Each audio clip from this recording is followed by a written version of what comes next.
Good evening and welcome to SIMRACERS Revival. Join us here for the second round of the Formula 1 1967 Championship, and we've got a doozy for you tonight.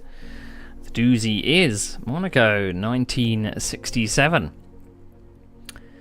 Let's hope no one ends up in the harbour tonight. So our drivers are just out on track doing a bit of practice at the moment, but I'm going to take you through the order of the day. So we're going to be doing 43 laps around this 3.45 kilometre, 1.96 mile 60s version of Monaco. No Armco around here, but there's plenty of things to collide with. But this is our second round of the championship, and I'm looking forward to this one because it's going to be a very tough challenge compared to what was our first round at Carlo in South Africa. So you join us here on what is Monday the 31st of August. It's Bank Holiday Monday here in the UK, but we're doing a 10 round championship which should take us to all the way to December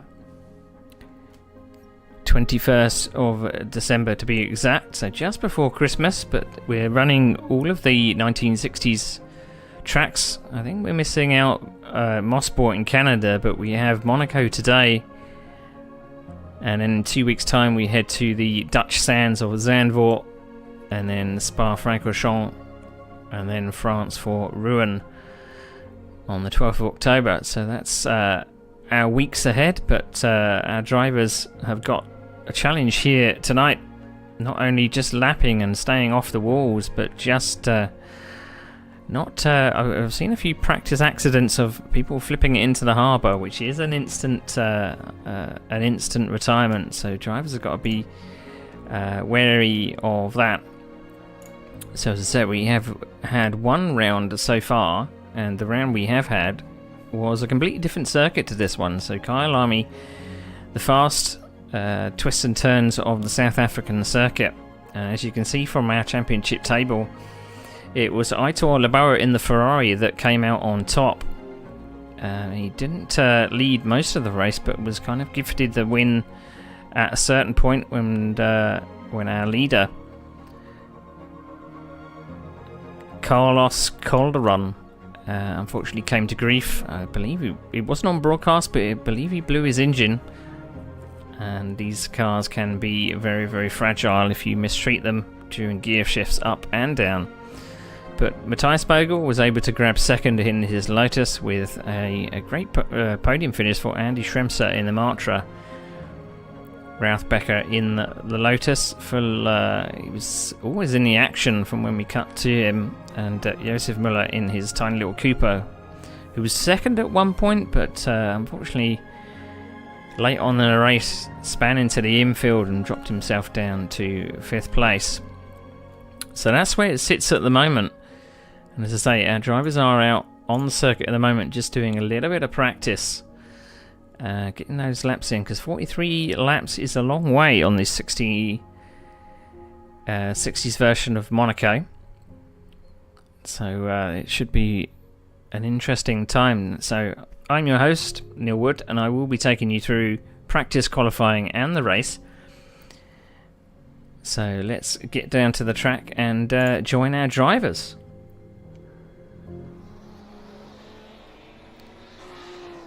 So I will be utilising, as I did last time out, the automatic camera plug-in. So the computer or the sim will be dipping to cameras or dipping to the action when it sees fit. I can override it, but sometimes it overrides me, so be aware of that. So as you can see, our driver's out on circuit at the moment. We can see a Lotus coming down what is the back straight, I suppose you could call it, into the hairpin at the end of the course. And as you'll see, there's no split between the pit lane and the race circuit, so drivers are going to have to be very careful not to cross any pit lines or anything.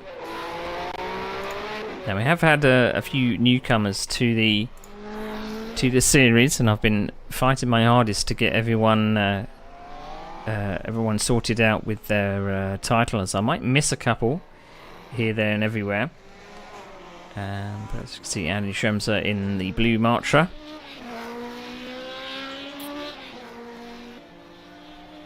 Podium finished last time out. So we come into the treacherous chicane. How much risk do you want to take through that chicane? Up into the back corner. Running quite wide. Don't want to collide with any of the Armco down the... what is the opposite of the pit straight. And then braking hard and turning at the same time. Diving for that apex. For what I believe is the Gasworks hairpin. It's called the Gasometra on my track map, but I believe it's the Gasworks hairpin. So you will see that there isn't any Armco on this version of the circuit. They use the same layout, I believe, up until the early 70s. And then started to put Armco around most of the circuit. There's a few videos on YouTube which I found quite interesting, kind of detailing the change of what would become the modern version of Monte Carlo. So the tunnel was shorter than it is in modern day, but it kind of stays the same. The chicane after the tunnel was unfortunate, where Lorenzo Bandini lost his life in '67 in his Ferrari, and I think in the 1950s we did have a driver flip into the harbour in dramatic fashion, but he did survive that incident. So Matthias Bogle in the Lotus. Now we did see that some of the drivers picking all kinds of different cars. We had a couple of cars that were missing out of the car set as Bogle tests out the rigidity of the stone wall on the outside there. One car that was a bit loose on the ground was the BRM. So there is an escape road down the back there. I don't know if they can get back out on the course, because reversing up that escape road may lead to a disqualification for going the wrong way. We'll have to see. So last week's winner, Laboa, a lovely sounding Ferrari through the streets of Monaco.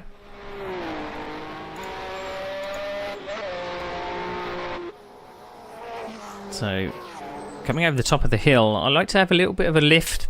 The car compresses a lot coming down to the bottom of the hill, and you've really got to get it all sorted, cleared up before the hairpin, because you can't have it out of shape.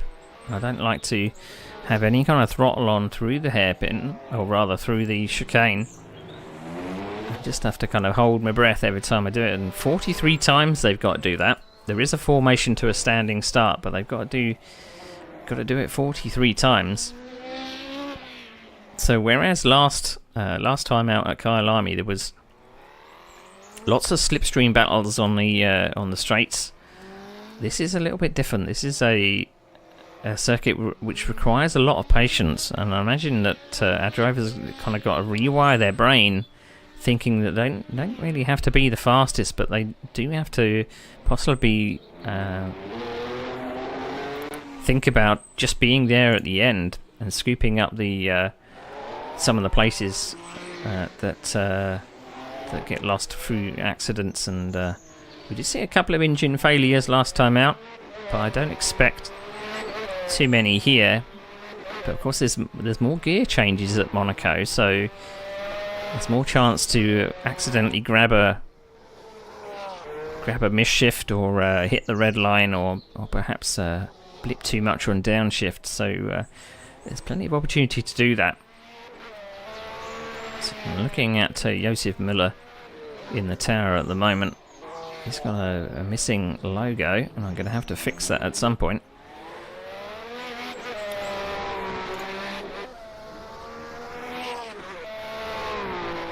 So Josef Müller, he was there or thereabouts at Kyalami, but unfortunately kept getting up to the podium places and falling back in his Cooper. So hopefully he can work on a little bit more of a consistency today.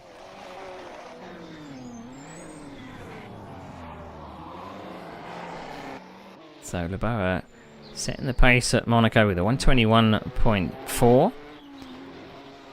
So we're just winding down the seconds of practice. There will be a 25-minute qualification session. Plenty of time for our drivers to get out on course and space themselves out a bit, because you don't really want to be trapped behind someone around the streets of Monaco, I'd imagine. But there's plenty of rubber gone down.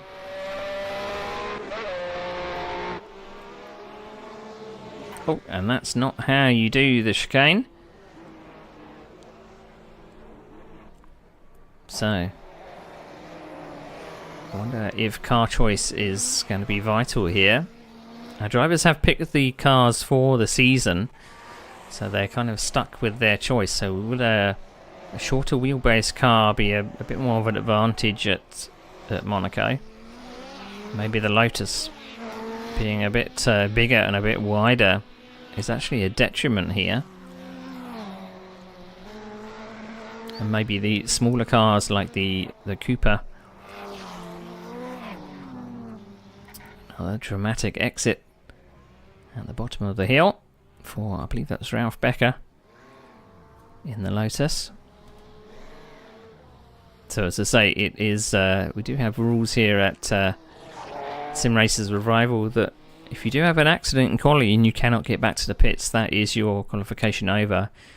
And of course we've got a separate rule for Monaco, which is if you end up in the harbour, you could call your qualification over as well. So bear that in mind when we see our cars out on track. So the pits area is just behind the hairpin here. So drivers are going to have to be very careful on what kind of looking to the right as they come out, to not feed into the traffic just coming out the exit of the hairpin. But we'll have to see who is wanting to be the first one out on track.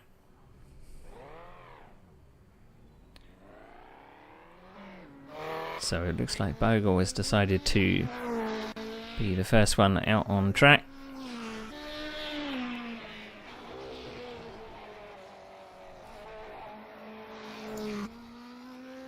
So up the hill through Beau Rivage.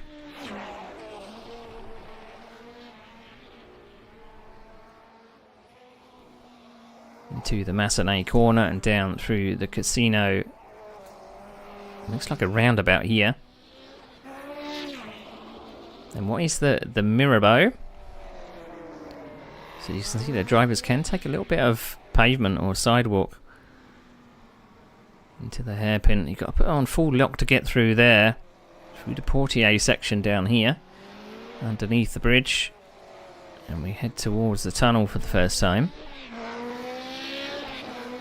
Now, as you would imagine, the chicane is named the Chicane du Port, as it's very close to the water, and you can even see the anchor points. It is covered a little bit by some hay bales, and I think on this version of the track the hay bales do not move, thankfully, otherwise they would be spread out the track over the track when there is an accident. So that's a good thing.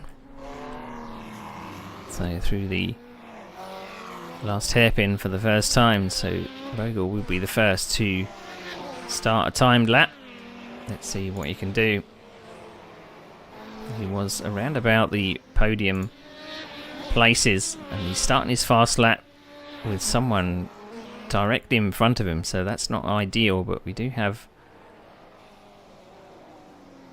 25 minutes.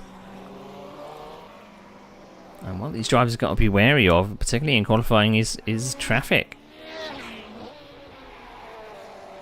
So fastest of all in the first sector, as you might imagine, for the first driver to put in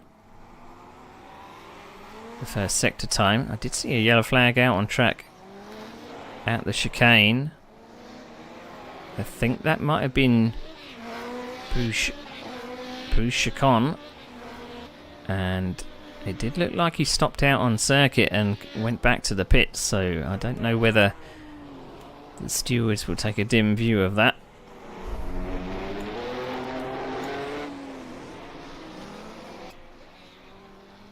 So second sector for Bogle, purple as well, as he is the first to meet. There's a yellow flag around about the Tabac hairpin, or Tabac corner. 14th place of Ely Clark has got going again. This will be her first round with us today. Unfortunately, she suffered a little bit of an injury to her foot, so she wasn't able to take part at Kyalami. Yellow flag down at the hairpin.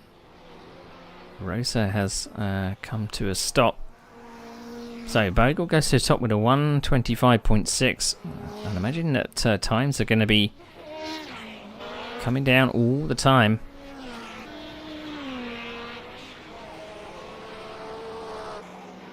And as I say that, Laboa in the Ferrari pops straight up into provisional pole, 1:23.3. Also got some very interesting names that are going to keep me on my toes. This is one of them, Author Badu. That's how I'm going to pronounce it. I'm going to ask them after the race to see if I get it correct. But Author Badu, or I could just call him Victor. That might be that might be a bit easier. So one of our new drivers today. So Bogle still putting in the purple sectors. He was slightly held up in that first part of the lap, of his fast lap. But purple for current provisional pole sitter Laboa in the Ferrari. Big train of cars in front of him. And a key thing about Monaco in this version, you can see all the cars coming the opposite way down the main straight when you're coming up that back straight, so you can possibly see what traffic you've got ahead of you.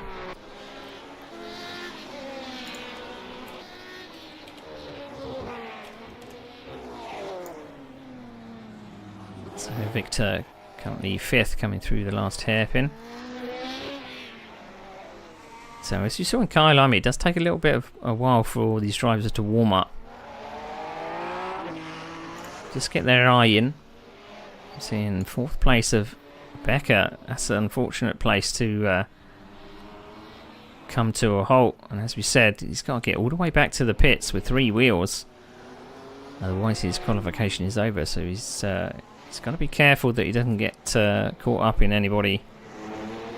Eyes on his mirrors. He does have 9th place of Campos, not far behind in the Brabham. So 9 drivers have set a lap time. We still have Martino, Schuerkamp, Salvalaggio, Rosa and Ely Clark to set a representative time.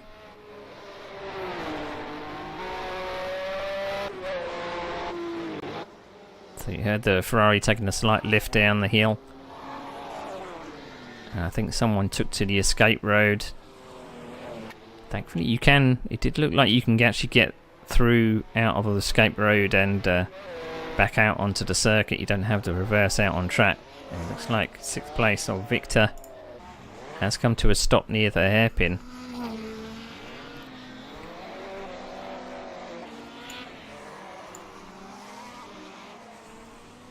So Bogle in the Lotus, still in 4th. He's putting in the purple sectors, but it seems like not able to string the whole lap together. He's 1.9 seconds off the provisional pole. So Martino was one of those drivers that didn't put a lap time in, but he's now on the 2nd row in that BRM. The BRM was an unpopular choice, but some of our newer drivers have decided to take it.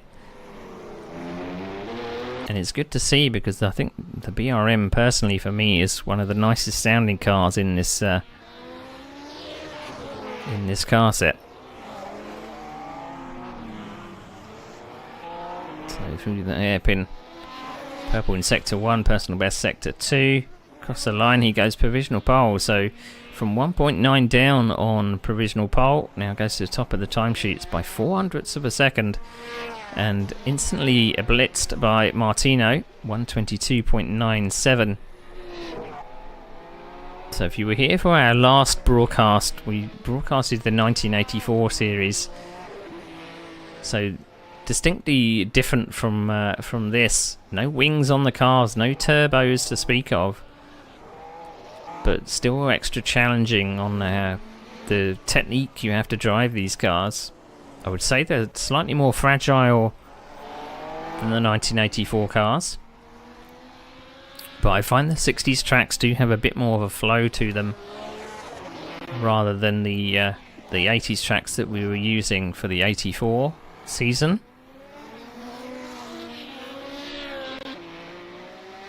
So driver just pulling to the side through the tunnel. Let's see a Lotus there. So Laboa now goes to the top of the sheets. 22.6.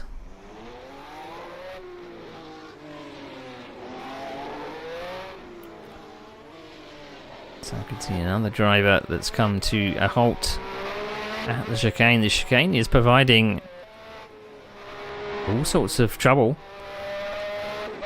I'll have to ask the admins if the rules are in place for the returning back to the pits for Monaco. Monaco is possibly a race all to itself in just its uniqueness. So maybe the rules have changed.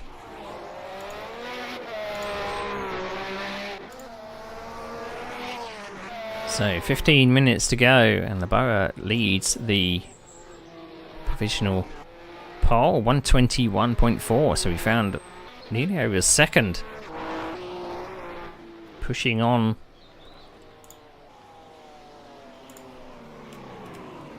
As he slides to a halt there, he's possibly going to be blocking the track at the top of the hill. But I can hear that he's got going again.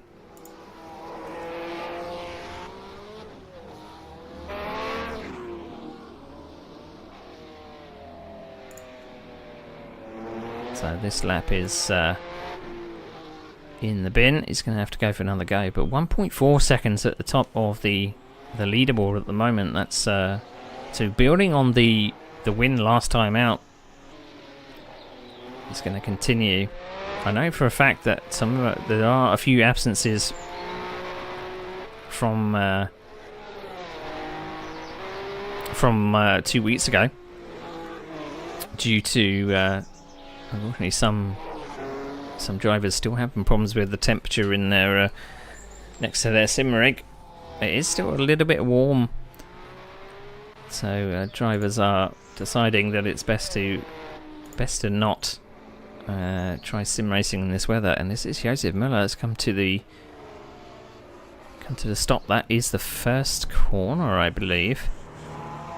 So he's on the pavement to get out of the way of everybody.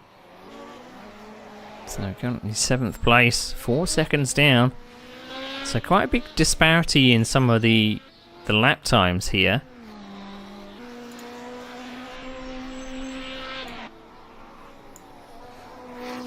So down the hill, no such trouble for Ralf Becker.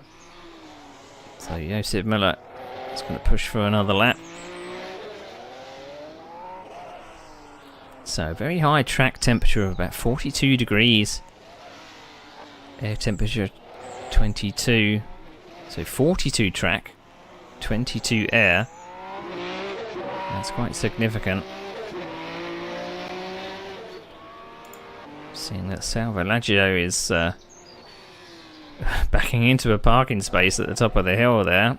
So just trying to get out of the way of incoming traffic and trying to find a gap, I'd imagine, just to get turned around. So Vito Martino was on the front row, was in provisional pole, but has now dropped down to third.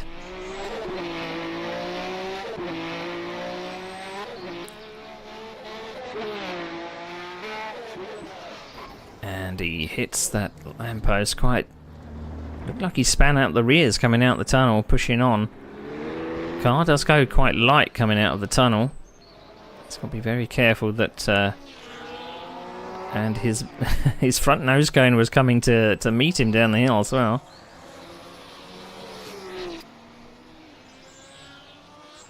So that's an awkward place to crash at the to back corner.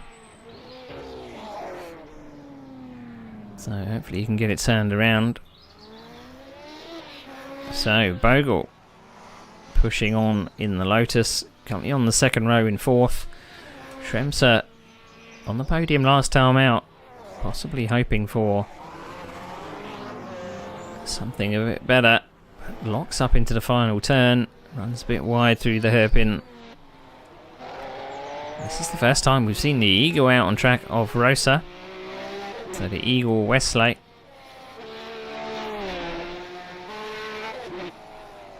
Currently in 7th place.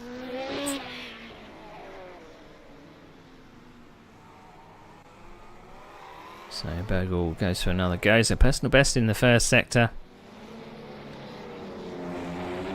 Mirabeau not far behind. Did push quite a lot down into what was the Mirabeau corner, heading towards the hairpin.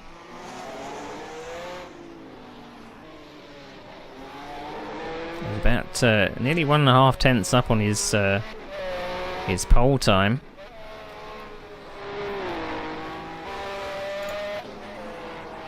Unfortunately, Becker is now facing the wrong way at the top of the hill. Wants to stay out of the way of everybody else, but he's got to find a gap to get back into traffic. I was going to say, don't spin turn now. There is 6th place of Schuerkamp just coming around the corner.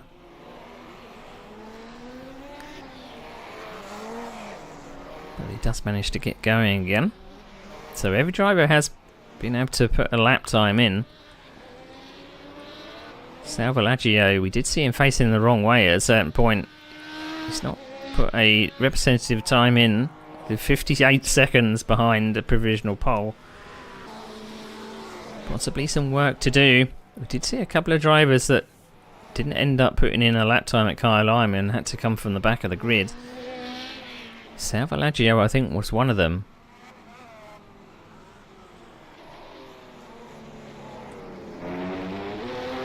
So Leboa probably on a cool down lap here. He's not setting the timesheets alight. But he's still got the gap is closing a little for his provisional pole time, but still 1.2 seconds. So the rest of the field have to find something.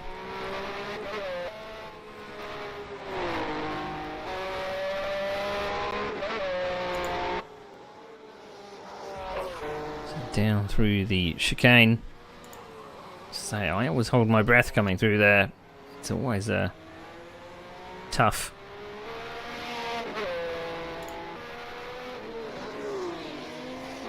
Down to the hairpin, locking up a little, but he cranks the lock on to get through it and just fires that Ferrari down the main straight. So Victor in what I think is a Matra, the Belchois Matra, number 22.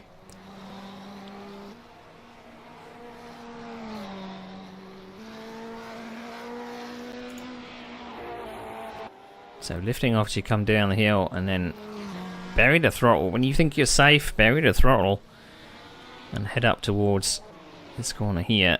Slight bump coming on into the entry of that corner, so you got to be very careful you don't really overdo it.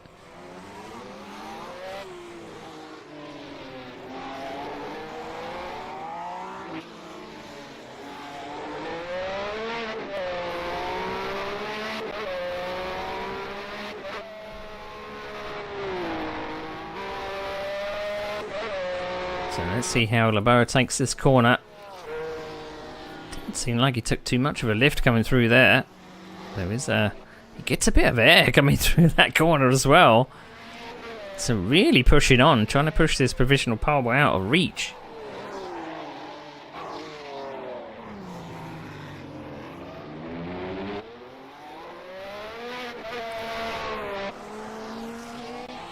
So really pushing on. With just under 8 minutes to go.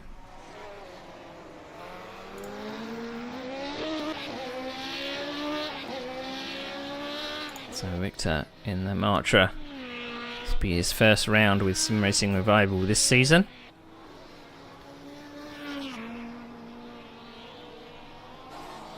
That Matra looks very nippy coming through the chicane. Slight bit of oversteer.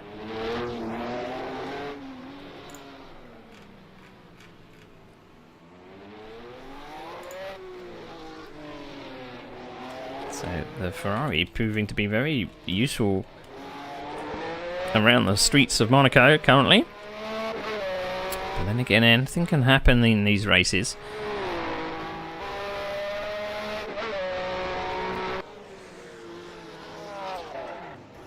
And that looks like qualification is over. I did see Laboa pushing it into the chicane, and that was possibly just a bit over the limit, so that means qualification is over, at least for the Ferrari driver.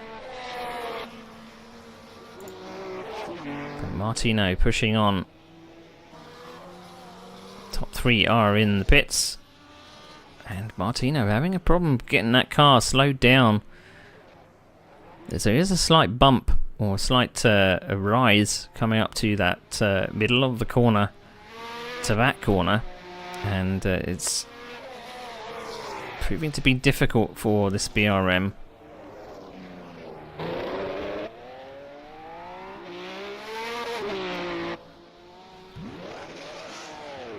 So provisional pole sitter has an agonising wait of 5 minutes to possibly see his pole time disappear. It's now 0.8 of a second.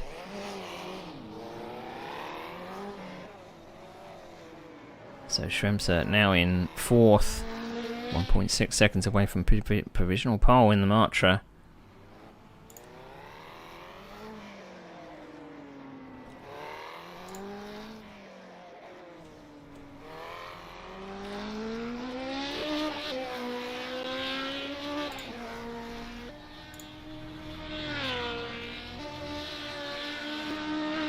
So down the back straight, lift and flip. Does he end up back on his wheels? He was very lucky not to actually flip into the harbour there. He does. I can see that he's giving it a spin turn. He has only 4 minutes left on the clock. So very lucky for Schremser to get going again. And unfortunately, looking from the times as well, he was 0.2 up on the fastest time.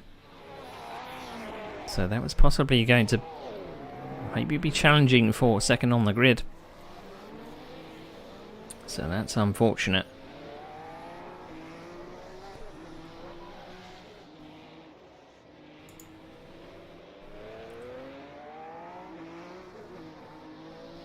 So the agonising wait of provisional pole sitter sitting in the pits waiting for, see if anyone can actually get close to his time.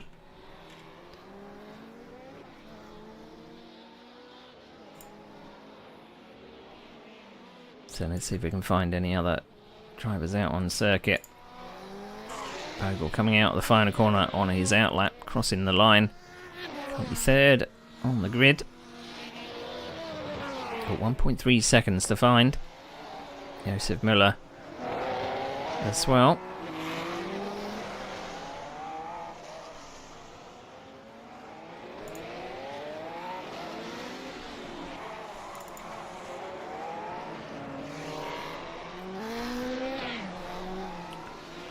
So down the hill, Ralph Becker comes. It is a full lock corner. You can take a little bit of curb on some of these corners just to straight line them a little. And if you go slightly wide at the hairpin, as we see Bogle doing, you do have to crank on full lock.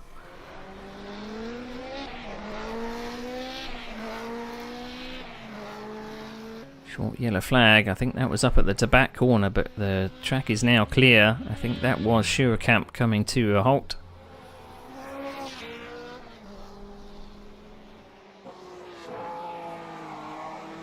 The track is now clear, so third place, Bogle, 1.3 seconds.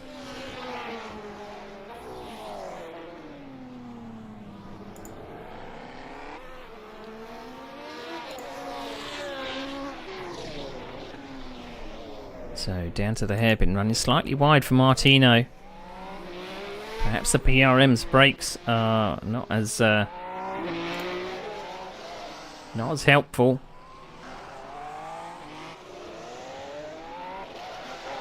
as some of the other cars on circuit.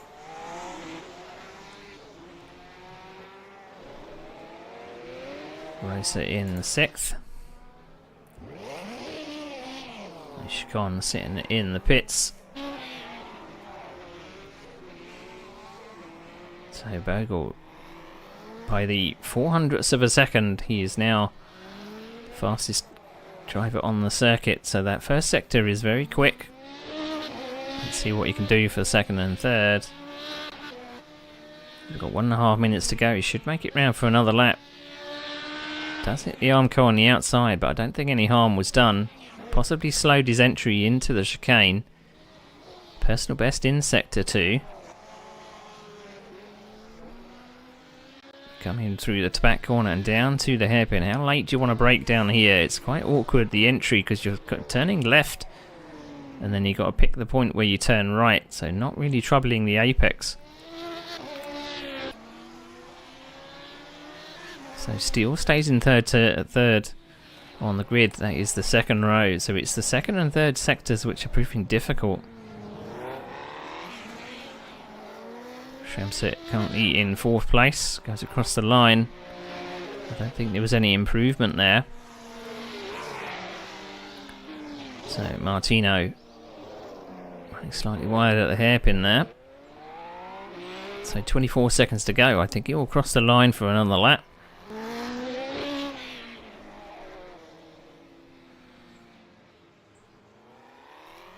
So I think it's all about measured aggression. How fast you want to go. Try to get in the flow of it. Keep that medium speed up. Don't hit anything. I suppose that goes extra special for the race. You don't want to be going 43 laps with damage. So the clock has run down. I don't think we have too many people out on circuit.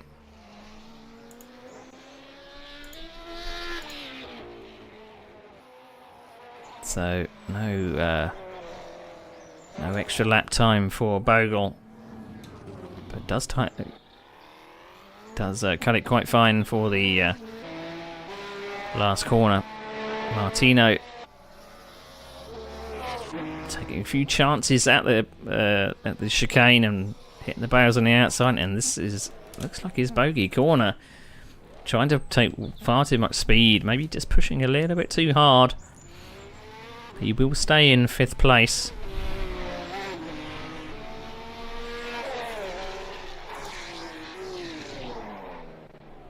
So frustration, I think, locking up into the final hairpin. Probably felt he could do a little bit better.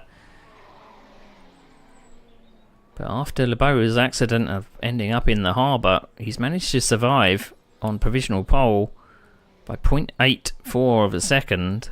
So I wish it was a bit of a nail biter, him sitting in the pits waiting for the rest of the lap times to come in, but it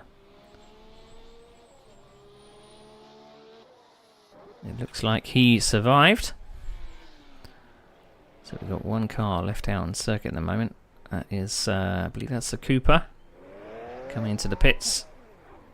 Very stylish way to come into the pits. I believe that's possibly Josef Müller. He is one of our only Cooper drivers. So 25 minutes of qualification ends up with our starting order. So let's take you through that starting order.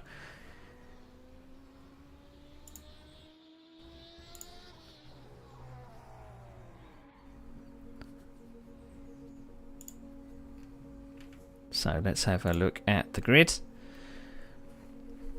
So will be Leboa in the Ferrari starting on pole. Victor in second in the Matra with Bogle, the Lotus in third, Schremser in the Matra in fourth. Martino couldn't quite get it into the top 4 but stays 5th. Müller in the Cooper in 6th, Rosa in the Eagle 7th with Ely Clark in 8th.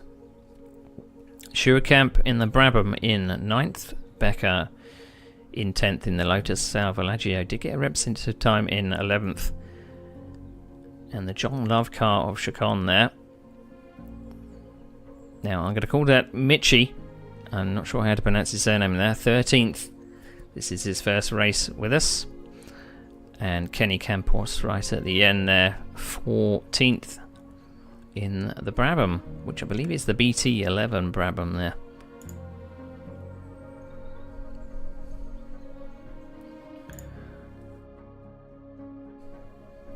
So if we look at our cars that we're using this evening, so we do have a number of cars from several manufacturers.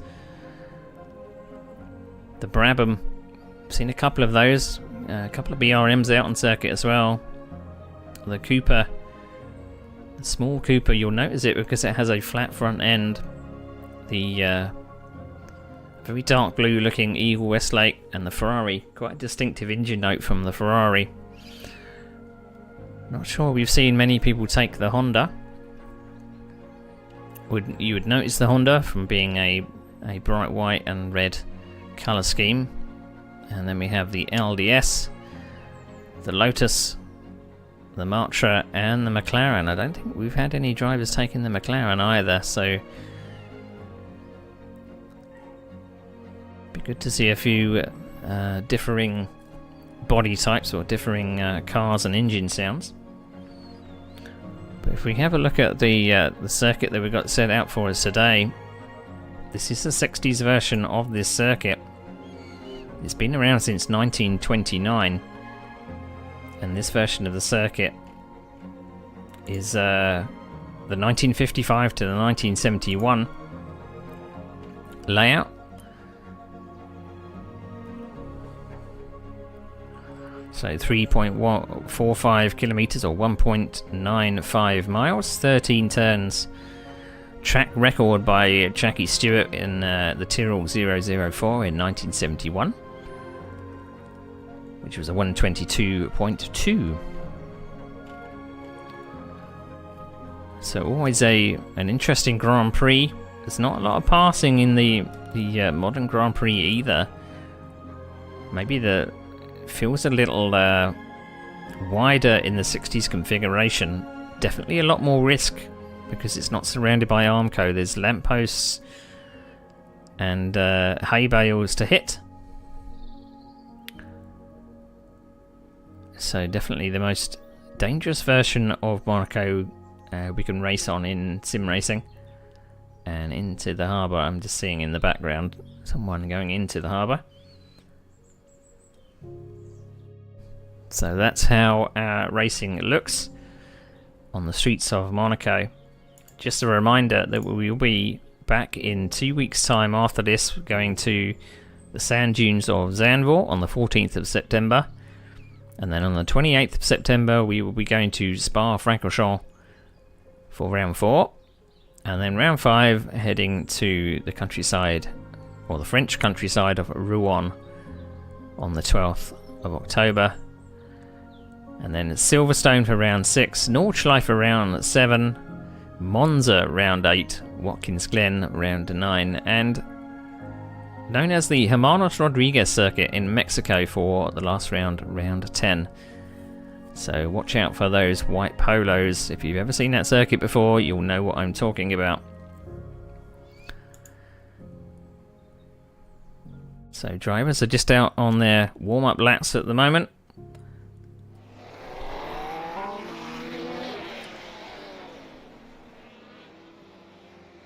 So the light has changed a little, but still to wait for the time to come down. So last preparations, remember to stick in your race fuel. There are no pit stops in this. So you just have to make sure that you've fueled up to the end of the race and hope for the best, really.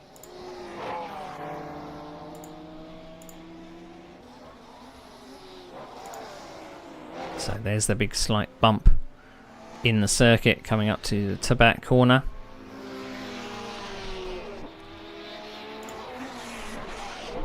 And down to the final hairpin. You see the sun glinting off the tarmac in the low, what looks like low sunlight of evening or early morning. So warm-up is nearly over. So it will be 43 laps around this circuit. the formation to a standing start. All funneled into the first corner of Santifot. It's going to be very, very tight indeed, but I think survival is the key for a lot of these drivers, just being there at the end. Now looking at the points, well, the point system for this series is 20 for a win, 16 for second, 14 for third. And the points go all the way down to 12th place. So our drivers do have opportunities to pick up points. It's not the top 6 or 7 traditional points that they had in the 60s. We have slightly different, given everybody a chance to at least get some points, but we have a big field today. It's good to see everybody here, and hopefully you enjoy the race with me. So 43 laps around the streets of Monaco. What's the worst that can happen? Well, plenty of things. Walls and lampposts, hay bales, a little bit of Armco barrier here and there. So 2x2 on the grid, but our drivers will be going up for a formation lap. So they do have opportunity to warm their tyres and brakes.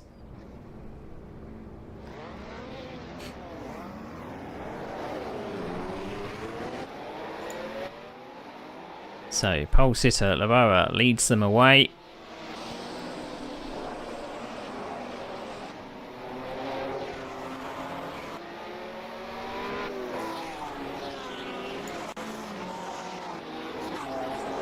So up the hill they come to the highest point of the circuit.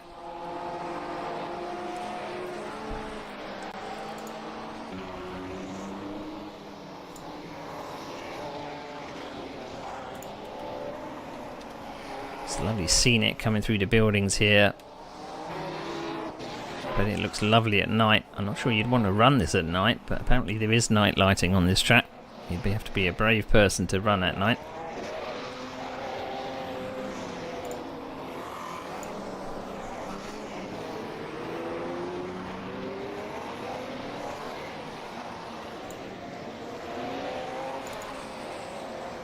So I'm just doing some things in the background so that we've got our titles correct.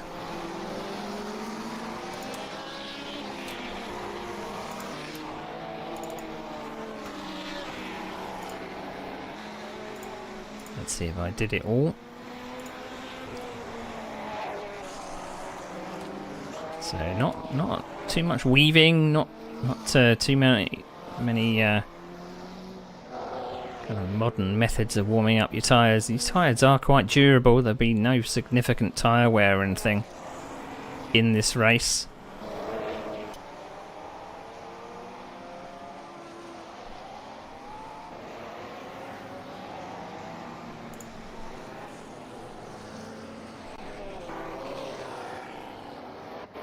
So I nearly did it all correct. I think I missed one car.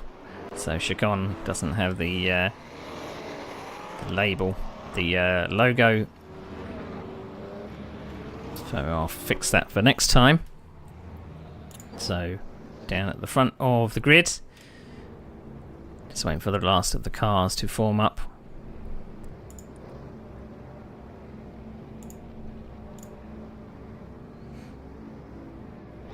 So what's going to happen to our drivers as they head into Sandervoort for the first time? I think that's a full start from Laboa. So was so eager to get away that ended up having a second head start on the rest of the field. And that's a penalty straight away. So that pole is now gone in the bin. That is unfortunate.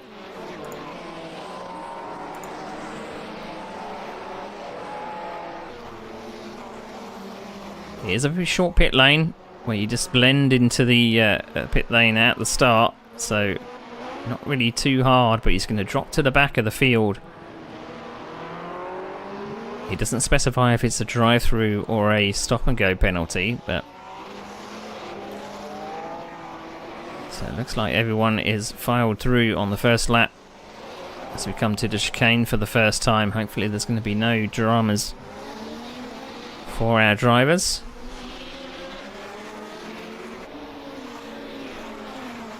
So through the tunnel and down the hill towards the chicane.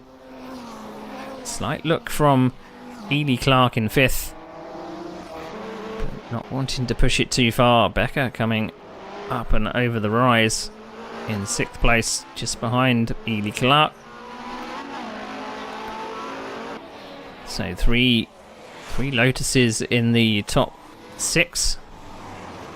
I believe Martino maybe lost a place. So Laboa pulling to the inside to pit. And I believe Bogle is pitting as well. So did we miss out on Bogle having a problem?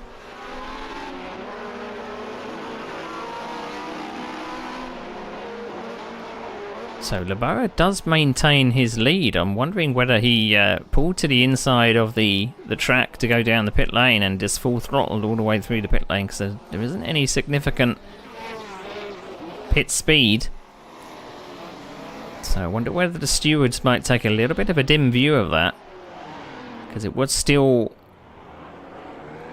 trying to serve a penalty. Track position is absolutely key here. So Campos being mugged by Chacon. That's a little bit wide coming down the hill. So with 2 laps gone, it's Laboa leads, Victor in 2nd, Schremser 3rd, Becker and Ely Clark. That is the Cooper of Rosa, or no, that's the Eagle of Rosa. He is our first instant retirement. Got that chicane all wrong and headed over the into the harbour. So I think it did look like he just got the line wrong, and over he went. So that's unfortunate. So our harbour claims the first victim. He's going to have to spend the rest of the race on the sidelines just watching on. So only about a second between the top 2. Slight gap for 3rd, and an even bigger gap for 4th. But 4th, 5th, 6th are locked together. So Lotus, and BRM. Again, drivers going to have to be very, very patient where they pick their gaps, really. So no matter your pace, if someone has track position ahead of you, it's very difficult to pass. But you see, Ely Clark is pretty much crawling all over the back of Becker here. So I think that she's got a little bit more pace, and Vito Martino looks so eager at the back here. So the best place, I think, to pass is getting a little bit of a run coming out of the chicane. Being careful coming up the inside with that little bit of a rise. So here's the top 2, and here is 4th and 5th. So Martino's dropped back just a little on these 2 Lotuses. Again, he's struggling to get it slowed down. It looked like Becker got his braking all wrong, but Ely Clark doesn't have enough straight line speed. So Laboa pops into the pits. Maybe this is for the proper penalty, and that drops him down to 7th place on the grid. Unfortunately, I don't think it shows us when they have cleared the penalty. That's Ely Clark gone around. She's trying to get it going again, and she does. You saw that desperately possibly pressing the starter button and trying to get the thing fired up. So that's a costly mistake. Hopefully no suspension damage.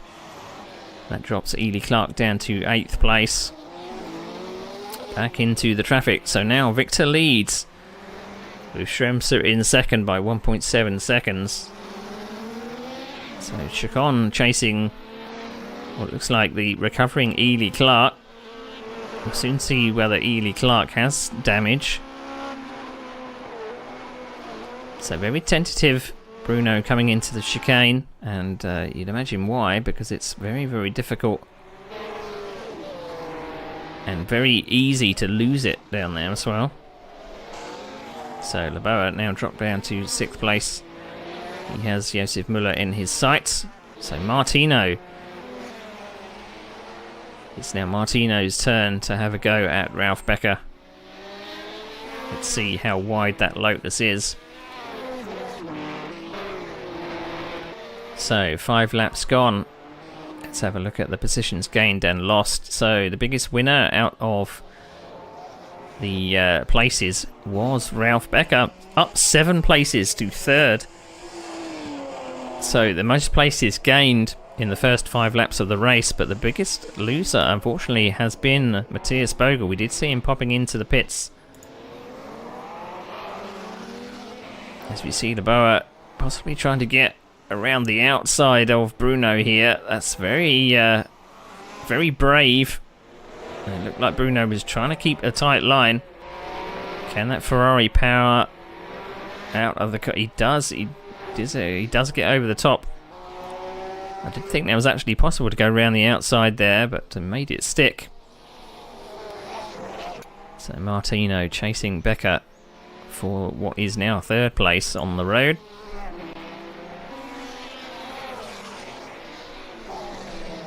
So we saw this before, Martino struggling with the braking of this BRM down to the last corner. So it looks like he does have a little bit of a problem slowing it down, so he's going to have to be careful of other people's braking zones there. So Schuerkamp and now Ely Clark. So Ely Clark now down to 8th place. And still the battle rages on for 3rd and 4th. So look at this train of cars.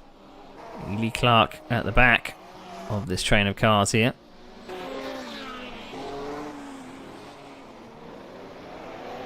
As the fight continues for 3rd and 4th. So the top 2 are away. Victor, in his first try this season, is away by 2.4 seconds. And by the look of the track map, 2nd place of Schremser, it's got the whole tunnel and the chicane to this battle further back. So 3rd and 4th.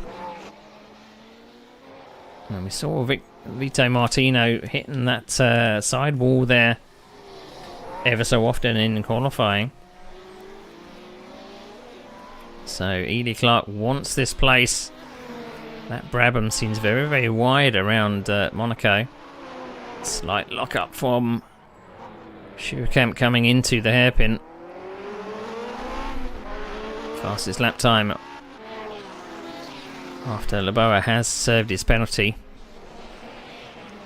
So fastest car out on circuit at the moment, 124.0.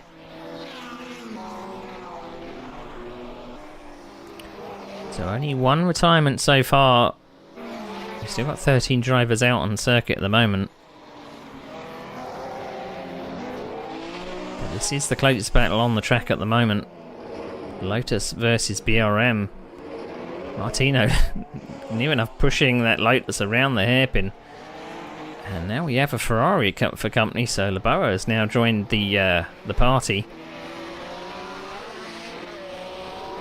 So now Martino is in the meat in the sandwich.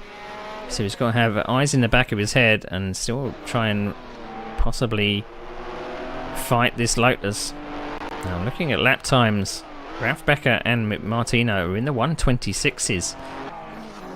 Laboa in the Ferrari has pretty much cruised up to the back of these drivers with a bit more of a clean track than in the 124 range. And then further back we have the battle between 6th, 7th and 8th. So Josef Müller in the Cooper is being challenged by Schuerkamp in the Brabham. I think Josef Müller decided to go a little bit defensive there down the main straight. And Ely Clark ruined her mistake further back. So that slight spin and stall up near the casino But she's now got a battle on her hands in this group here. So Becca in third, Martino fourth, and Laboa in second. Laboa in fifth. So we go on board with Martino in the BRM. Becca gets it slightly wrong coming out of or going into the tunnel.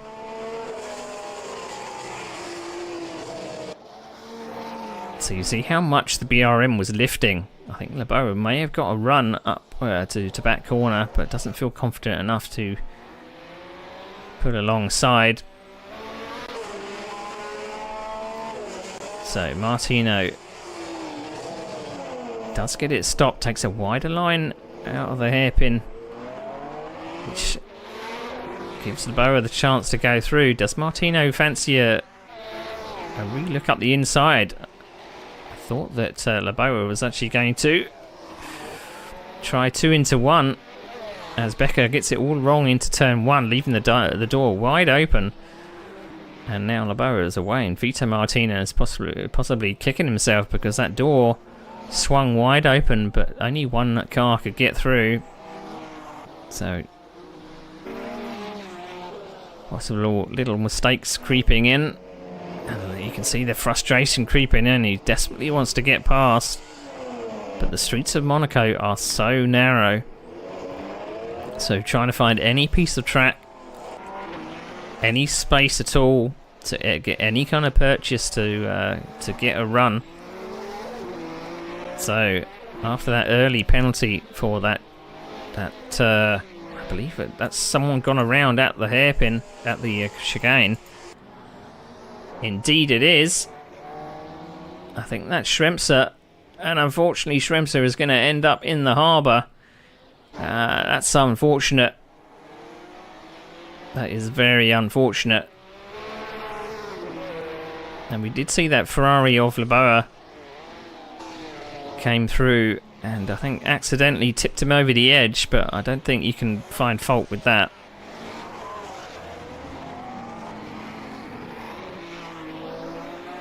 So it's now Victor in first, Laboa in second, and Martino in third. Ely Clark has somehow managed to get up to fourth in all of this. So with only 10 laps gone, that's nearly a quarter of the race gone. We now have 3 retirements. Becca, we didn't see what happened to Becca, so possibly an accident as well.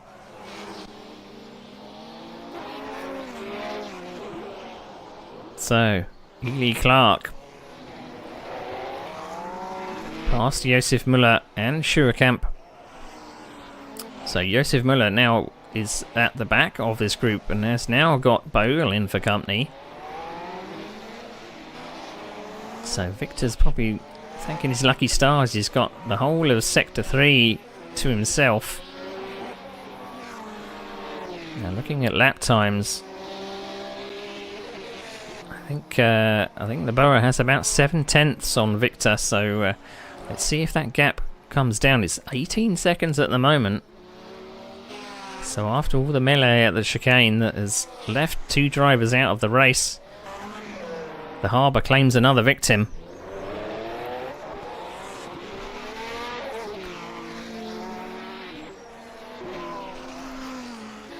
So thanks for joining us today as we see a car pulling to one side there. Was that someone being lapped? Well, Martino coming into the pits. I didn't see who that was. It was. There is a slowing. That is Martino. That is the BRM. Unfortunately, coming to a stop. So possibly a missed shift, giving him some engine trouble. So that's the first bit of technical problems we've seen. See, it's smoking on the side of the road there. You won't get that restarted or fixed. So that's unfortunate. Martino did have the pace to possibly be on the podium today. So now Müller finds himself in fourth, with Bogle just behind. So a lot has changed in the last couple of laps. We ended up having Schremser in the harbour. Rebecca was on a podium place, but ended up, unfortunately, in retirement.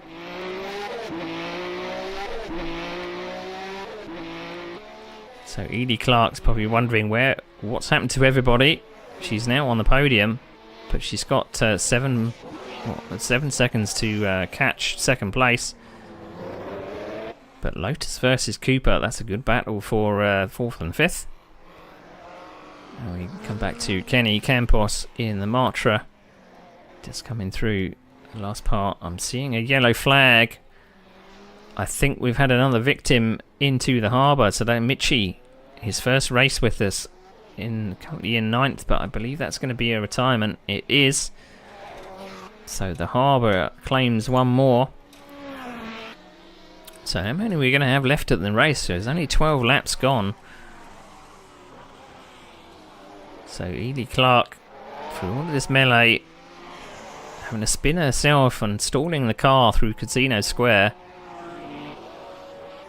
Or no, it was Massenet. She came to a stop, desperately trying to get that car going again, but she managed to feed back into traffic.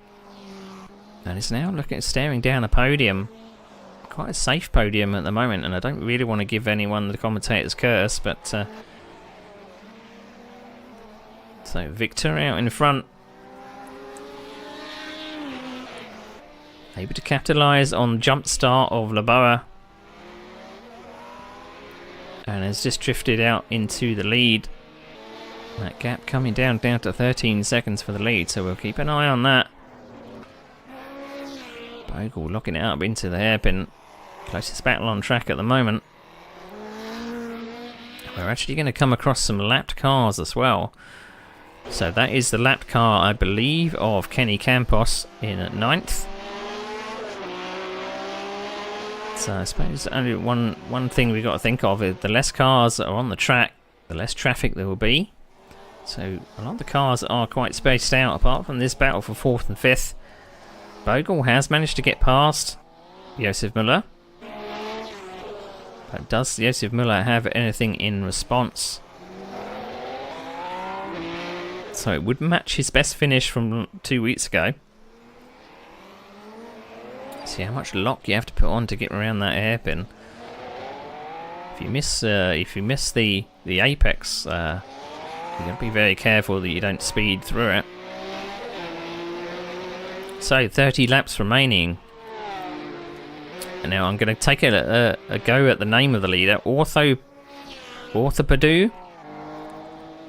Is that what it is? I'm just going to call him Victor for now. With Laboa in second in the Ferrari. The gap's now come down to 11.9. So that gap is definitely coming down. Fastest lap of the race at 1:23.0. So I wonder what happens when that Ferrari gets onto the back of this Matra. And then we have Ely Clark in the Lotus, just 10 seconds adrift. So gaps are closing up for the top 3. And now Bogle has got past Müller. He's now pulled away by about 2.3 seconds.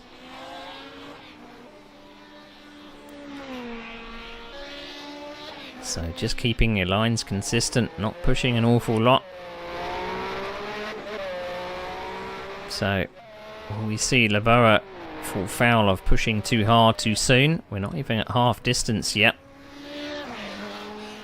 Chicane coming up the hill in 8th place. As the leader has come through the hairpin. So points are paid down to 12th place. And drivers do have to get to, I believe it's either half distance or 75% distance to score points. So the current retirements do not meet that standard.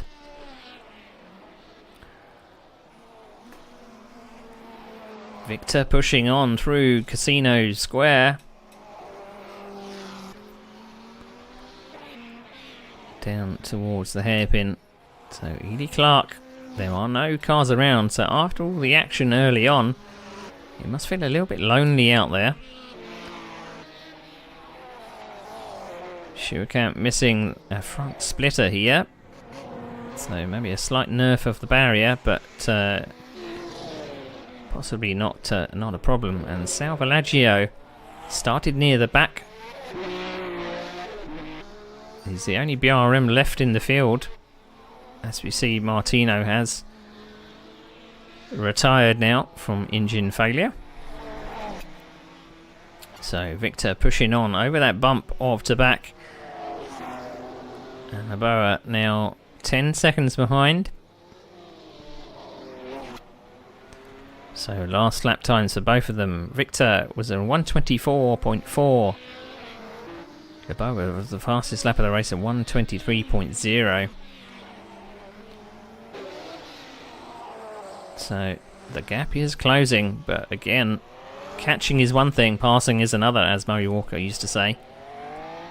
And especially around Monaco, you might be able to catch drivers, but you see that Victor is pushing or trying to push, but that is leading to a lot of missed apexes. Maybe feeling the pressure a little, knowing who's behind him. But he did start on the front row in qualifying. So that seems to be the Matra line. But Kenny Campos is in the Brabham, but it seems to be the line to take around Casino. So Schuerkamp in 6th place. There'd be no need to pit for tyres or damage. I think the only thing you would possibly want to pit for is if you could perhaps fix steering damage or a misalignment in suspension geometry, because that would be the last thing I would want, have the crooked steering wheel around Monaco. So the whole length of the straight here. Laboa possibly sees Victor coming the other way, down the other side. Now this happened last time when Carlos Calderon was leading the South African Grand Prix 2 weeks ago. I said on broadcast that I could hear the Ferrari does sound a bit rough, and I'm hearing the same from the Ferrari of Laboa. So I wonder if Laboa has been pushing a little bit too hard, missing a few shifts, hitting the red line. The Ferrari doesn't sound like as smooth as it used to be. So maybe some short shifts, maybe being very careful with your down shifts and your up shifts. But the lead now down to about 7 seconds. That's 8th place of Chacon. It's gone around at Tabac Corner, I think. No, that is... where are we on the circuit? No, that is Tabac Corner. I did get it right. Kenny Campos just letting 4th place of Bogle through. So it's a little confusing. Some of the Brabhams are blue like the Matra, but the Brabham BT11 is blue. Kind of looks very similar to the Matra as well. But the Matra has the logo on the top just in front of the windscreen. So 2 weeks ago, Salvalaggio missed qualifying and started from the back of the grid in his BRM.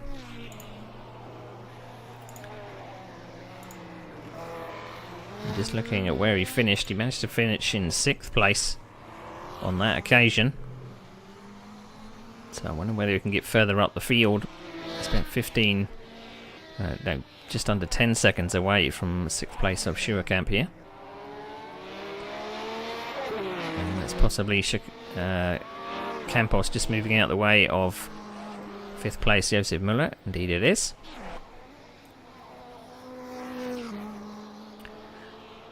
So I remember way back, this was one of the first tracks that was released for rFactor 2 back in the day. And I still love the recreation of this track. As we see Schuerkamp taking out one of the Matra lines through Casino. So along with Spa-Francorchamps from the 60s, Monaco was released at the same time with fictional Formula 1, Formula 2 and Formula 3 cars. Actually, maybe not Formula 3, but it's a lovely recreation of the 60s version of the circuit. I've been able to find a few 60s and 70s videos on YouTube about a little bit of the difference. Now, although this layout hasn't changed from 1955 to 71, in the early 70s, all of these hay bales, all of these lampposts were covered with like 3 stacked Armco. So it looked a bit more walled in, but the layout was the same. They still had the treacherous chicane.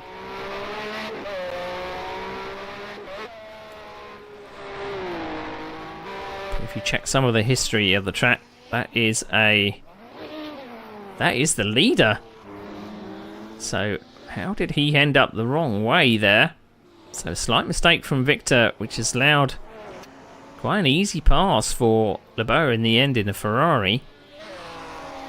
So he did see that Victor was pushing on, missing a few apexes, so maybe pushing her just a bit too hard into the chicane. And I'm also seeing that's Ely Clark coming around the chicane. And again, desperately trying to get that Lotus refired up. So that drops Ely Clark down to 4th.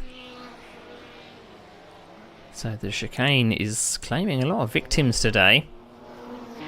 Thankfully, not everyone has ended up in the harbour.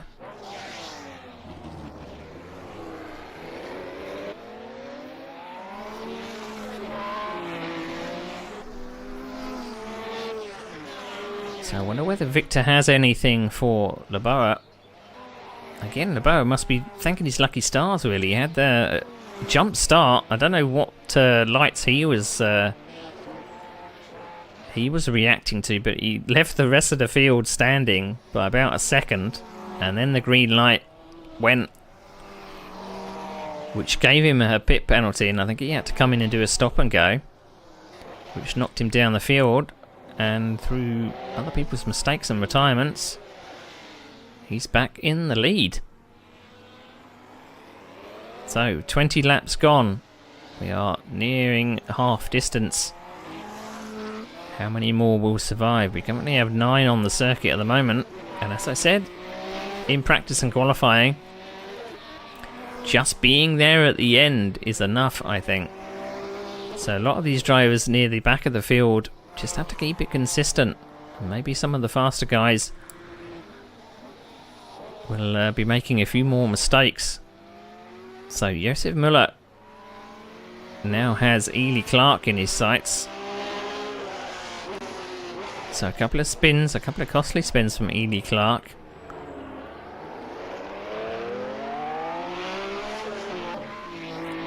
Maybe the Lotus a bit feisty in the braking zones.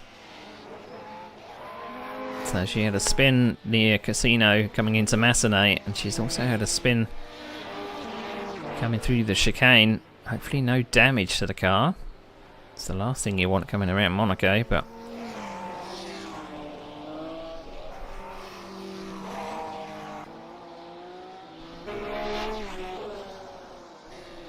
so down to the hairpin. Slightly wide for Müller, but this will equal his best finish. He did finish 5th at Kyalami, but he's got the proverbial carrot to chase in front of a Lotus. And looking down the list of lap times as well, now that Leboeuf has got into the lead, he did put a fastest lap time in of a 1:22.8 when he was chasing Victor. But he's now back down to 1:24.6. But he still is the fastest car on the circuit at the moment. No one can get close to the 1:24s. Although I say that, looking at the lap chart, Matthias Bogle in 3rd puts a lap time of 1:24.3.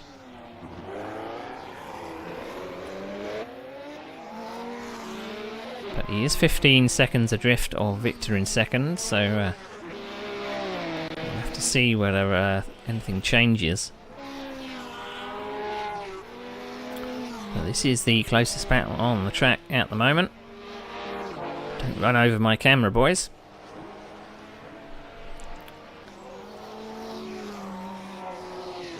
So the lead has stretched out to 4.1 seconds. And a further 14 seconds back to third, so a pretty lonely podium, or tail end of the podium. So pushing a bit too hard into the chicane. I always find I have to take the my left hand off the wheel and crank the wheel all the way over just to get around the hairpin. You can take a little bit of curb on the inside. Slight yellow flag through Casino for 8th place off Campos, but manages to get it going again. I am keeping tabs on the track map to see if anything pops up that we want to focus on. But let's hope the chicane and the harbour doesn't claim another victim today. I think they will be satiated by the 2 or 3 that have ended up there today. The harbour gods. So now leader Noboa pulling out about second a lap as Josef Muller comes up the hill. So plenty of rubber down on the circuit, as you can see. 42 degrees track temperature. It's a nice sunny day here at Monaco. The air temperature hasn't really changed. It's still about 22 degrees Celsius. But the amount of laps and the amount of rubber that's been put down the circuit, the amount of heat that's been put into the circuit has been quite significant. As our leader just passes, I think that's 9th place of Chicon.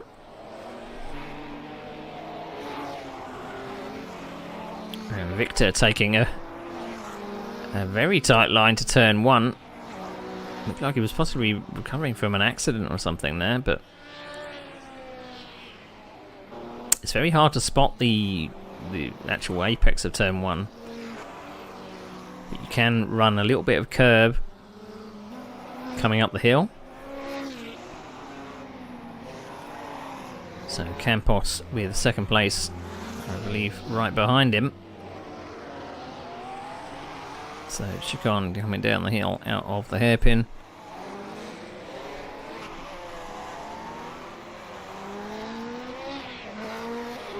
So close battle between 8th and 9th. Chicon is leading Campos by about 3.4 seconds, so not too bad. That's our last BRM on the field. That was a wacky camber angle. I've never seen that before. That was like a drone shot.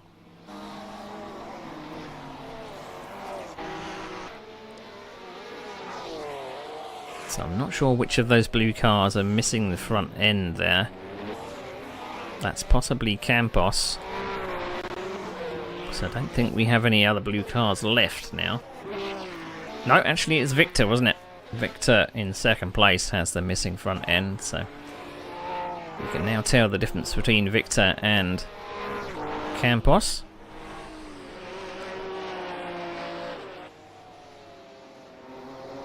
So Noboa just needs to keep everything pointing in the right directions. No hitting any of the barriers. He's got pace in hand. But again, it doesn't really take an awful lot to slip up at the chicane. He just needs to keep it calm. So Edie Clark, couple of spins, knocked her down to 4th place. 16 seconds adrift of the podium. Possibly just pacing herself to the end. Off a couple of those spins. Also got to wonder about the trying to get the car started again. Got to be careful that you don't redline it and possibly give yourself engine trouble. So this is Chicon trying to chase Campos. Or the opposite way round, actually. That's Chicon trying to defend from Campos as Campos comes down to the chicane.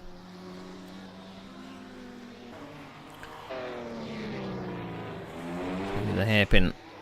Now I've always wondered, I'm trying to mix things up, because you can do that in sim racing where you can race on tracks that wouldn't have existed with cars that didn't exist. So I wonder what modern Formula 1 would be like around on this circuit.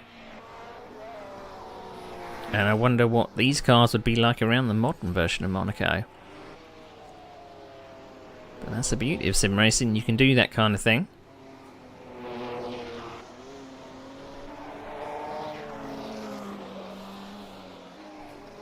So Victor now up the rear of Salvalaggio.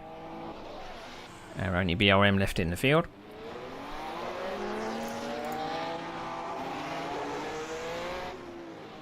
So we've passed half distance.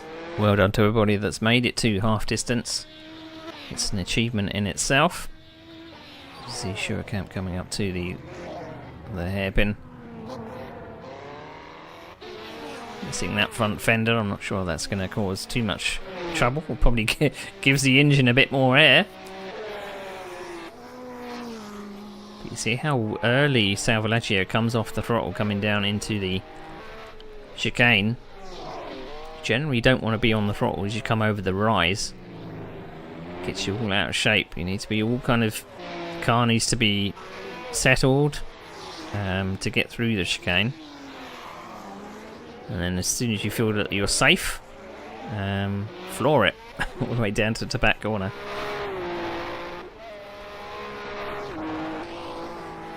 So top 6 on the lead lap, covered by 1 minute.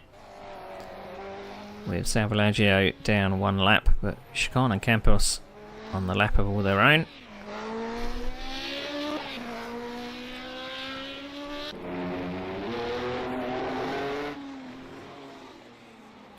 So be sure to join us. I mean, you can join us midway through the season at SIMRACERS Revival. So if you go to SIMRACERS.DE, sign up, join the Discord. It'd be good to have you. We are running all this series all the way until December. So this is only the first 2 rounds of 10. Was that Chicane having a little bit of a trouble going through 48? Slowing down definitely to let that Lotus of Bogle through the chicane.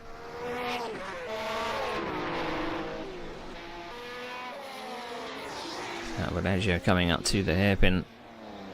Again, it's another one of the corners on the track, along with the hairpin after the Mirabeau corner, where you have to crank full lock on just to get through it. Although you've got a bit more space on exit if you get it wrong. I did see Martino getting it a little bit wrong. 6th place off Surecamp. It's gone around up near Portier, but it's got going again.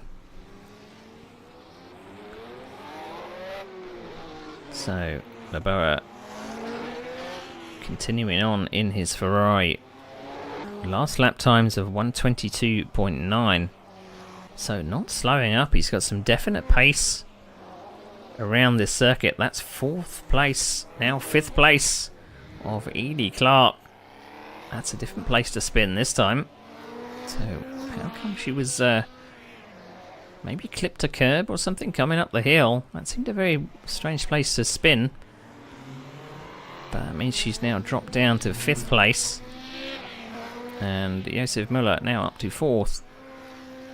Saying thank you very much.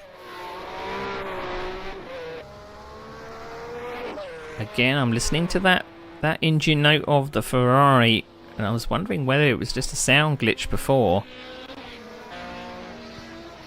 But it does sound not that healthy. Surecamp pops into the pits from 6th place.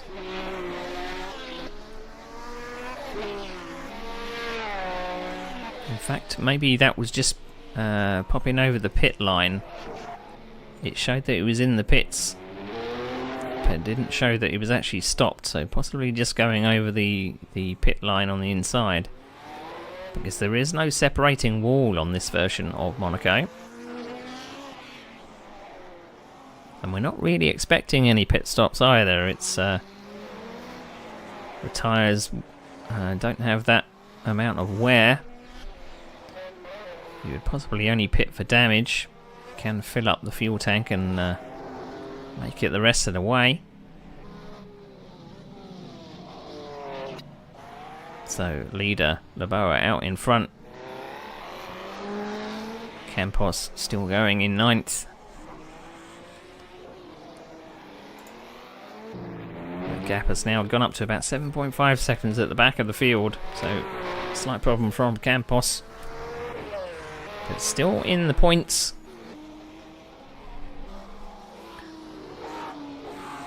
So I believe all of our, if I've calculated it correctly, I think that all of our drivers on circuit at the moment should score points. I will have to double check the regs. But we're going to go with that everybody is going to score points from here on out. So 30 laps gone. That is a smoking Brabham. So that possibly means either an impending failure or possibly just stationary for too long, because the engines do overheat. So the engine has stopped smoking now, so possibly just an overheating problem. So we'll have to keep an eye on that. Hopefully that Camp keeps those temperatures under control.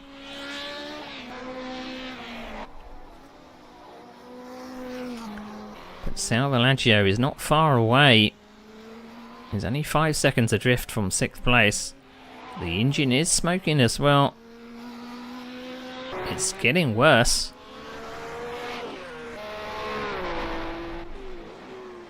So I wonder if he headed to the pits and got that nose cone reattached.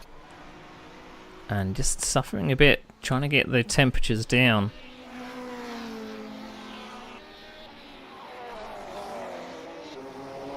It's white smoke, which signifies to me it's not an engine failure, it might just be an overheating problem. But Salvalaggio is catching hand over fist to this Brabham. As you come through turn 1, can't quite see him in the distance yet. So looking at the track map, 6th place, where is 7th place? 7th place is quite adrift. It says 3.2, but I'm... Yeah, they're about a straight apart, so they're not far from each other. They're a lap down, but they are not far from each other at all. So Ely Clark, current pace on the track. Fastest lap time of 124.3, so she has enough fast space to keep up with the leaders. But it's just those mistakes have knocked her back a little. I'm surprised that Lotus isn't smoking, actually. The amount of times she's had to come to a halt and restart the thing. But 32 laps gone, Laboa leads. Victor in 2nd, Bogle in 3rd, Muller in 4th, Ely Clark in 5th, Schuerkamp 6th, Salvalaggio 7th, Chacon in 8th, and Campos, the last on the road, in 9th. So Bogle, 9 seconds to 2nd place. We're going to keep an eye on that battle as well. I think Bogle might be... Looking at the lap times, he's around about the same pace as Victor, 124.8. Listen to that engine note.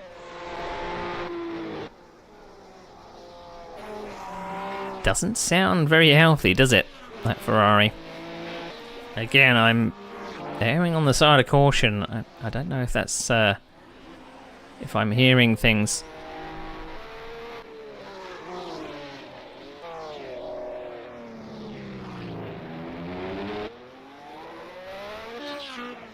It doesn't sound as smooth as it once was, so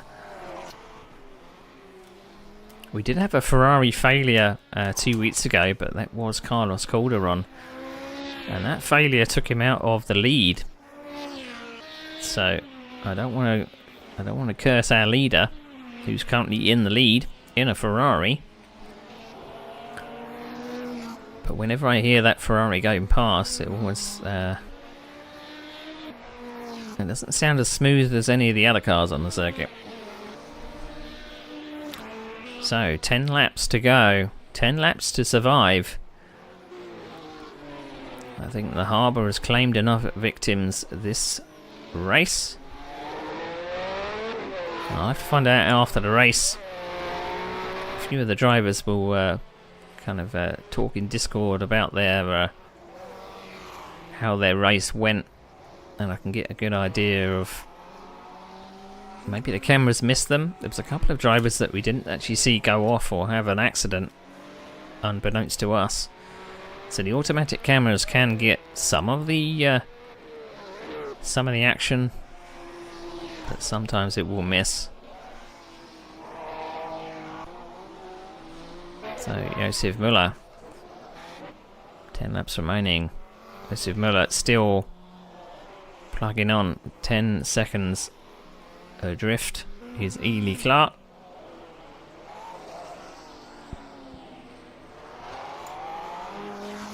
In fact, I think I've read that wrong. That is 41 seconds adrift. So not really too under threat in 4th place, but Campos keeping it smooth. You don't need quick lap times around here, you just need consistent lap times around here. Without hitting anything is always a good advantage. So I'm still seeing Schuurkamp smoking a little. I am quite surprised that Brabham is still in one piece.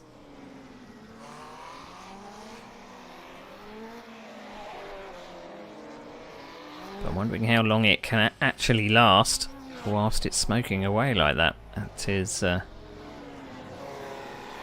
only seems to be smoking away at certain parts of the circuit. So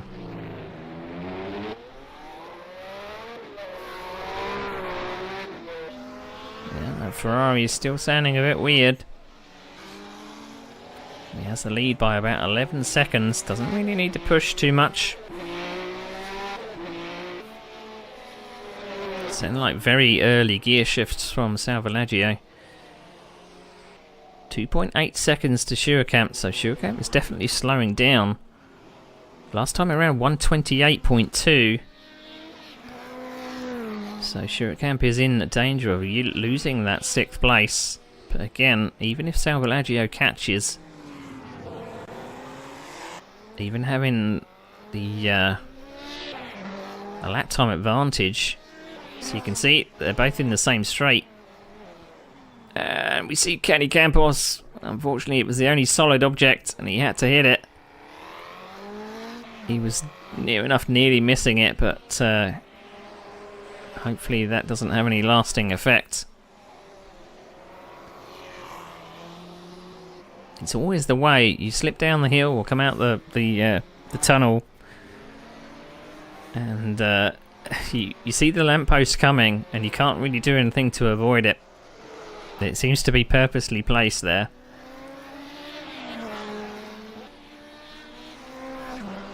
So Chicon is also missing a front end, so maybe he had the same kind of trouble. So possibly a battle near the end of the race between 2nd and 3rd. Keeping an eye on the of that gap, 8.6 seconds. But not many laps to do it. Only 7 laps to go. And that gap between 6th and 7th is now 3 seconds.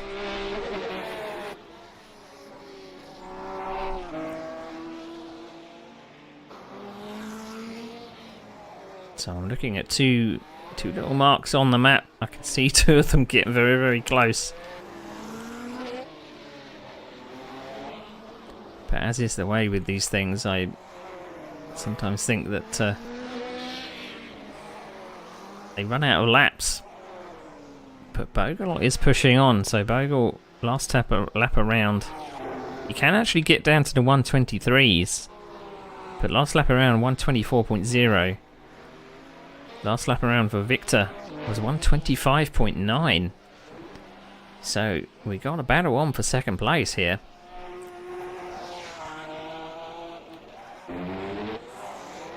But again, could be pushing a bit too far or a bit too hard. That could lead to mistakes.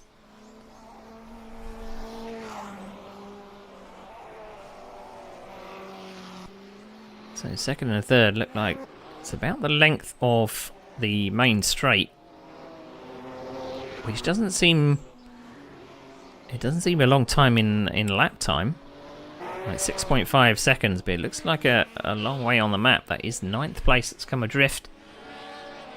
That's Campos. Campos must have somehow ended up in the harbour there, but he will still score points, but somehow ended up in the harbour from the top of the hill. I think his was one of the videos, the video highlights of people showing their practice laps, and I'd never seen it before, that someone had been able to make it down to the harbour from the highest point of Monaco. So if you come off the top of the hill, you can actually vault off the top of the hill and end up in the drink at the bottom. So you see on the left hand side, that's where he would have come off the track. So Campos comes adrift in 9th, but we will score him for 9th place.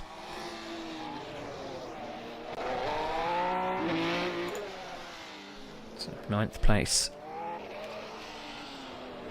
So with only 5 laps to go, do we have more stings in the tail?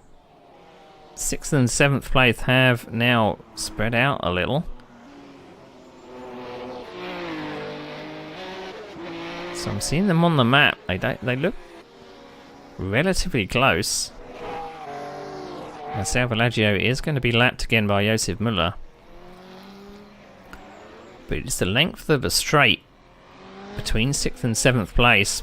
But again, in lap time, it doesn't look an awful lot. It's 10 seconds, but that's a lot of lap time to gain in only 5 laps.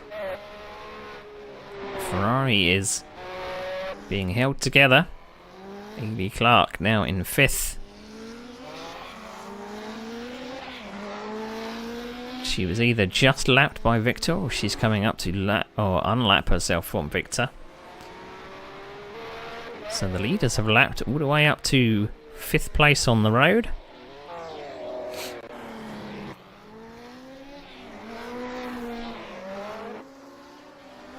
So Chicon coming out the final corner.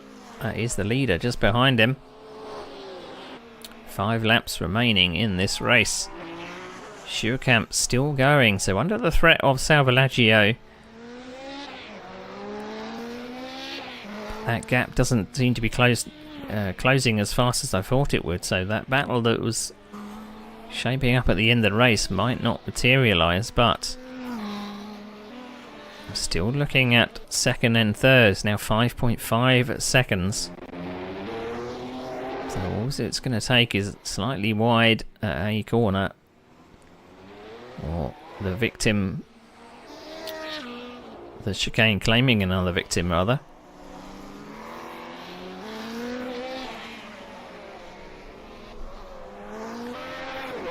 So through the tunnel and down towards the chicane. So down 1 gear, idle is through the chicane and then back onto the throttle.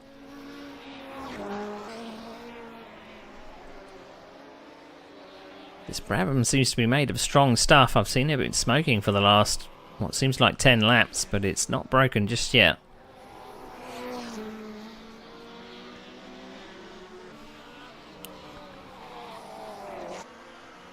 I'm wondering whether Matthias Bogle does fancy the next step of the podium, but that Lotus seems a bit ragged.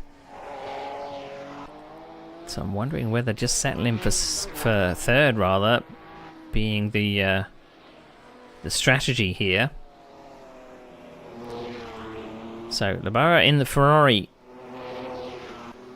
Had a false start, had to come in for a stop and go, dropped way down the order. Ended up, that's Josef Muller. Is that another victim at the chicane? That's a very interesting place to park it. 4th place.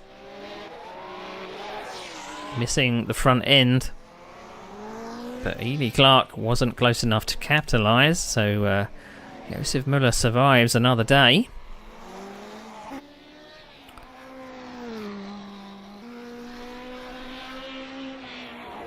Chicane coming down to the chicane. Front end must be somewhere around the circuit. So Ferrari coming up to the final turn. Down into first gear. Full lock.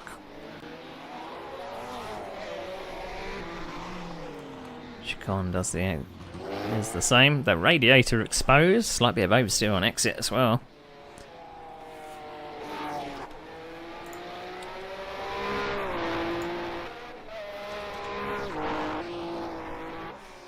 So 2 laps to go. Second and third. It's now 4.3 seconds. I think we're going to run out of laps before Bogle can actually get close to Victor. Bogle was closing, but I think we're just going to run out of time. He probably would have hoped for an extra 5 laps or so. Does have lap time advantage, but I think we're just going to run out of time to be able to get that battle on.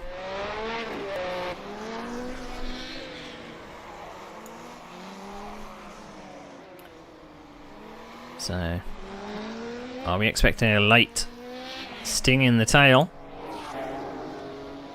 6th place off Schuerkamp. Is this terminal? It is terminal. So that smoking engine has now finally given up. So that Brabham has finally said, I've had enough. So that possibly pushes Schuerkamp down into 8th place. So he's creeping along the pit lane. I don't know where his pit stall is, but I don't think the pit crew are going to fix that. Second and third separated by 4 seconds. It's now half pit straight.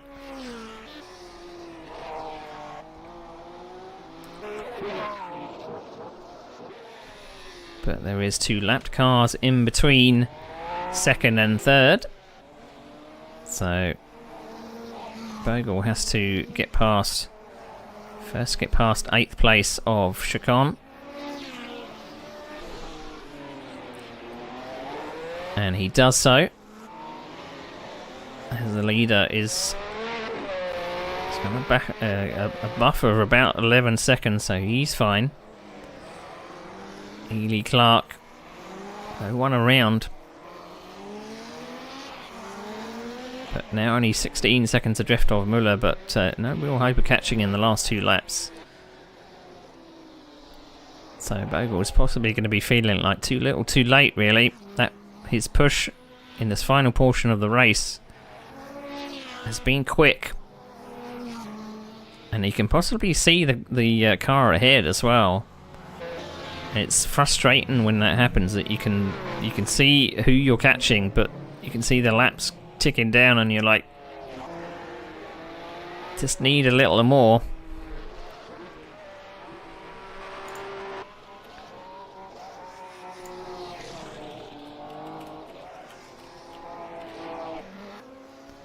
So Schuerkamp has now, indeed, he has lost that 7th place. He's now down to 8th and will be the last of the point scorers. Well, in fact, he won't be the last of the point scorers. I imagine he will be DNFing at some point. That engine cannot go any further. So, Laboa on his final lap. He is possibly able to just lift off and coast to the finish. So, coming through the chicane for the final time. Breathe a sigh of relief. You do not have to do that chicane anymore. Up over the rise through to back corner. So after the stop and go penalty, being able to capitalise on other people's mistakes and ending up back in the lead somehow. Laboa will grab second win of the season. Comes across the line. Victor, a valiant effort. He was probably led the most laps today, but a slight mistake has meant that he drops down to second, but a respectable first race.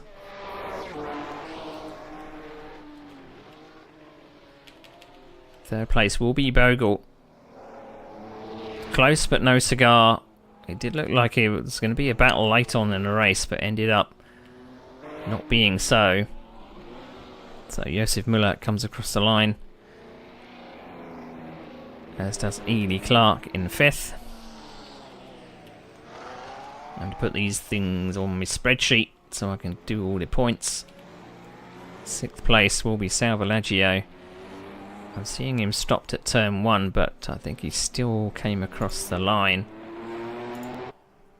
So sixth place in the end for Salvalaggio. So what a race, what a finish. Action all the way through for our drivers. I really enjoyed that, and I hope you did too. Alright, so let's round out the points and see if I can actually grab the results of the race. So